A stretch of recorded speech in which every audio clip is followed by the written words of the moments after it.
Mesdames, Messieurs, chers téléspectateurs d'Africa 24, bienvenue. Merci de nous rejoindre dans cette émission, l'émission qui reçoit aujourd'hui quelqu'un qui vient du Bénin et que certains appellent affectueusement un jeune premier. Il a lancé il y a quelques années un mouvement politique dénommé Mouvement pour la prospérité solidaire MPS. Il est conseiller communal et également candidat à l'élection présidentielle de son pays, le Bénin. Monsieur Daniel Eda est notre invité. Merci d'avoir accepté notre invitation. C'est moi qui vous remercie. Comment se porte votre pays aujourd'hui? Le Bénin se porte mal. Il ne s'agit pas de viser un président en exercice ou un président qui est en train de partir. Le Bénin va mal parce que la corruption est partout. Le Bénin va mal parce que le venin de la corruption empêche la bonne réalisation des projets sociaux, que ce soit dans le secteur de l'éducation, dans le secteur de la santé, le secteur de l'eau et de l'assainissement, le secteur des infrastructures en général. Tout est fait au rabais parce que des gens font des coupes sombres. Le chômage des jeunes est un problème pour nous. Mais nous allons en faire un défi à relever. Il y a un constat que la plupart des candidats font une description un peu apocalyptique du Bénin et pourtant disent d'autres que le Bénin ne se porte pas plus mal qu'un autre pays. Je ne suis pas partisan de cette thèse apocalyptique-là. Je dis simplement ce qui est en ce moment, parce que si tout allait bien, pourquoi se porter candidat? Mais tout ne va pas bien, mais certains ne sont pas aussi alarmistes. Non, ne nous comparons pas aux médiocres pour estimer que nous sommes bien. Moi, je veux un Bénin d'excellence. Je veux un Bénin économiquement prospère et socialement stable. À la date d'aujourd'hui, les constats sont quoi? La classe politique est en lambeau. Il n'existe pratiquement plus de classe politique à proprement parler. Les partis politiques sont en agonie. La crise de confiance est généralisée partout. Personne ne croit en personne. La preuve, le nombre de candidatures. Monsieur Eda, on est en pleine période préélectorale ici au Bénin et il est normal de faire un constat. Le constat, c'est que dans l'actualité qui meuble cette période préélectorale, on voit de grands absents. C'est les figures politiques habituelles. Est-ce que vous pensez que c'est la fin d'une génération? Vous savez, on ne peut pas mentir tout le temps. Ils ont menti tout le temps, vous voulez dire? Aujourd'hui, c'est clair, ils parlent de milliards. Ils sont abandonnés au profit de gens qui peuvent leur apporter les milliards, au profit de gens qui peuvent leur donner à manger. Maintenant, que ces partis traditionnels disparaissent d'eux-mêmes, c'est le moment qui est venu pour le renouvellement de la classe politique de notre pays. Vous n'avez pas peur pour la démocratie dans ces conditions? Moi qui vous parle, oui. Déjà en 1996, j'étais en campagne aux côtés du général Père son âme, général Mathieu Kérékou, à l'université. Je ne sors pas du néant. Et revenu au Bénin après la francophonie, je ne me suis pas présenté candidat indépendant comme d'autres. Je suis allé tester ma légitimité locale dans mon arrondissement, en participant à quoi? À une élection communale. C'est la plus compliquée des élections. Cette actualité préélectorale est aussi marquée par ce qu'on appelle ici des ralliements. On voit beaucoup de mouvements qui se font de part et d'autre, mais apparemment je ne semble pas voir beaucoup de mouvements vers vous. Qu'est-ce qui se passe? Le président de l'Assemblée nationale a dit dans son discours d'installation que les deux télécommandes ne sont pas vertueuses. Mais aujourd'hui, qu'on le veuille ou pas, son parti se retrouve vers une télécommande. N'est-ce pas? Du côté d'une télécommande. En tout cas, encore que lui vous dira que c'est pas il peut dire tout ce de la même manière. Il peut dire tout ce qu'il veut. Mais toujours est-il qu'il est avec le président Yahi aujourd'hui, qu'il considérait comme une télécommande non vertueuse aussi. Moi, je ne suis pas une télécommande. Mon alliance, à moi, c'est le Bénin. Ça, c'est ce qu'on dit quand on n'a pas une réponse exacte à ma question. Non, ce n'est pas ce qu'on dit. Oui. Les ralliements qui se font là. On ne peut pas gagner le Bénin seul. Vous êtes un peu trop seul, non, monsieur Eda? Moi, je ne suis pas seul. Je suis là depuis 2 ans, permanemment au Bénin avec des déplacements. Oui. Et je suis dans le peuple, je ne suis pas loin. Donc vous voulez dire que c'est vous qui êtes dans la réalité et les autres, les grands mouvements que nous faisons, c'est des effets d'annonce. Daniel Eda est l'alternative crédible pour ce pays. La solution pour la paix et la stabilité. Parce que tous ceux-là qui s'affrontent, qui s'organisent pour s'affronter, ils s'affronteront pourquoi? Pour leurs intérêts. Certains pour conserver des privilèges, d'autres pour prendre leur revanche. De toute façon, aujourd'hui, il y a 2 blocs qui existent. Il y a le bloc qui se crée autour du Premier ministre Lionel Zessou. Il y a un autre bloc qui se crée pour pouvoir combattre le premier. Où est-ce que vous vous retrouvez dans tout cela? Daniel Eda n'est pas candidat par rapport à un individu. Daniel Eda est candidat pour relever les 3 défis principaux du Bénin, qui sont la lutte par l'exemple contre la corruption, l'emploi des jeunes et l'autonomisation des femmes, la gouvernance inclusive. Nous avons prévu des réformes politiques et constitutionnelles qui nous permettront de systématiser la présence de 30 jeunes au moins au Parlement, 15 jeunes femmes, 15 jeunes hommes, quel que soit ce que feront les partis politiques, que ces jeunes aient de l'argent ou pas, qu'ils soient du milieu urbain ou rural. On va s'intéresser à vous de manière personnelle, et je rappelle à nos téléspectateurs pour leur gouverne, que vous avez bravé tout, hein, même votre poste à l'échelle internationale, parce que vous travaillez à l'Organisation internationale de la francophonie à Paris, vous avez bravé même ces postes, tout abandonné, pour descendre dans votre pays et vous consacrer à la vie politique.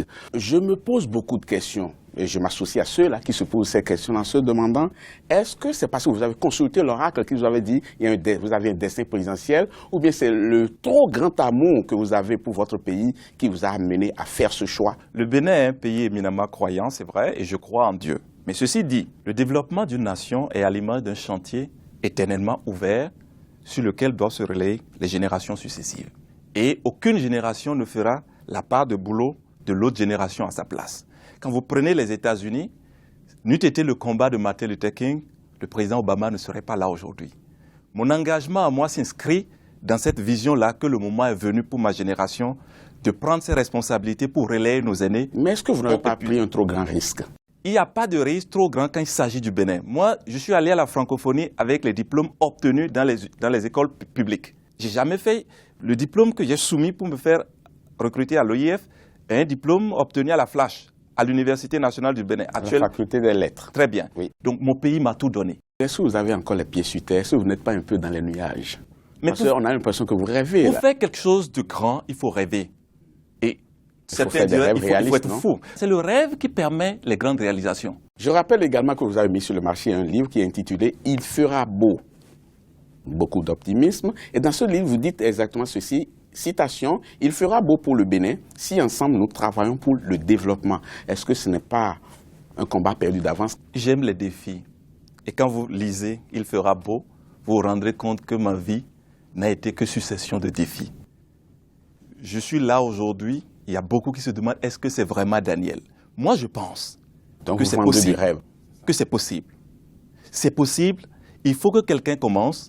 Et d'autres vont suivre. Mais est-ce que vous avez pu identifier pourquoi les Béninois n'aiment pas se mettre ensemble? Il y a une minorité manipulatrice qui fait en sorte que le travail ensemble béninois ne marche pas parce que le jour où ça marchera, eux, ils perdront leurs privilèges. Un autre passage de votre livre, citation, « Je juge nécessaire la culture de complémentarité et appelle chaque Béninois à apporter sa fortune, sa spécialité, sa contribution pour réaliser le bien-être commun. » Est-ce que ce n'est pas de l'utopie, M. Eda? Mais il n'y a que cela qui soit le chemin de la prospérité, de la stabilité de notre pays.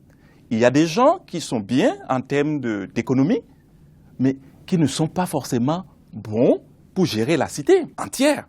Il y a des gens qui sont bons pour nous aider à rester sur nos pieds, c'est-à-dire accrochés à notre culture, mais ils ne sont pas forcément bons pour gérer l'ensemble. Il y a d'autres qui ont cette passion-là de coordonner l'ensemble, parce que le président de la République, ce n'est pas celui qui connaît tout. Permettez-moi de citer une dernière fois votre livre que j'ai eu beaucoup de plaisir à lire. Hein. Merci. Il fera beau. Citation, « Je m'engage à être le président qui défendra les faibles et combattra les injustices, à recréer la confiance entre les opérateurs économiques et l'État, à promouvoir le dialogue intergénérationnel, à réduire les grèves qui compromettent les performances de l'administration. » Fin de citation. Monsieur Eda, est-ce que la démagogie, ça fait partie de votre stratégie aussi? Quand on parle de démagogie, retournez à la vie même de Daniel Eda. Dans la vie associative, dans la vie politique militante, oui. J'ai toujours fait ce que j'ai dit. Moi, je veux un Bénin meilleur à celui que nous avons aujourd'hui. Et si quelqu'un ne veut pas ce Bénin-là, évidemment, il va se retrouver dans les alliances qui s'apprêtent à s'affronter. Mais dans cette actualité préélectorale, vous ferez un constat avec moi que personne ne parle de projet de société. Ce n'est pas ce qui intéresse beaucoup les Béninois.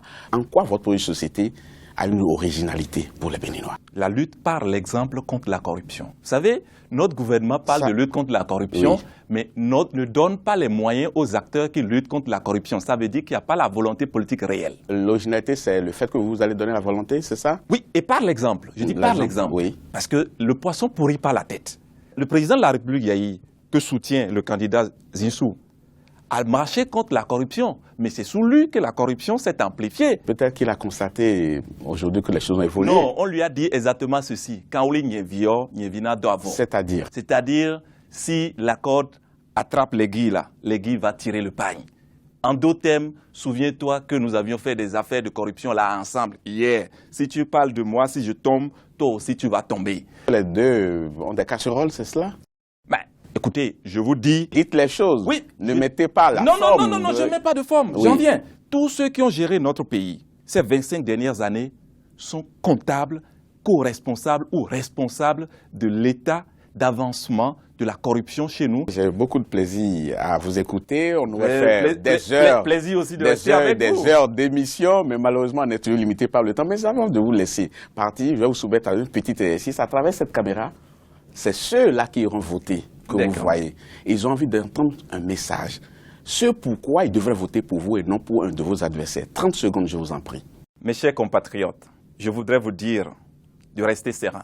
Le moment est venu pour nous de reprendre nos droits. Si la politique doit se monnayer en milliards, je crois que l'enfant du paysan de Tchoumi Tchoumi ne pourra jamais rêver de devenir député ou président de la République. Moi qui vous parle, je suis prêt à tenir tout ce que je dis comme promesse et je l'ai fait par le passé dans la vie associative. Ensemble, travaillons au Bénin économiquement prospère et socialement stable.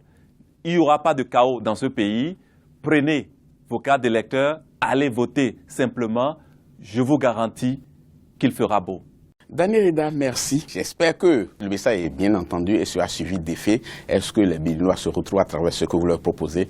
On le verra et on va évaluer. Je vous souhaite beaucoup de succès. Merci beaucoup. Alors, chers téléspectateurs, nous arrivons au thème de cette émission. Merci beaucoup. Je vous donne rendez-vous très très bientôt pour une autre émission. Et avec plaisir, je vous laisse en compagnie des programmes d'Africa 24. À très très bientôt.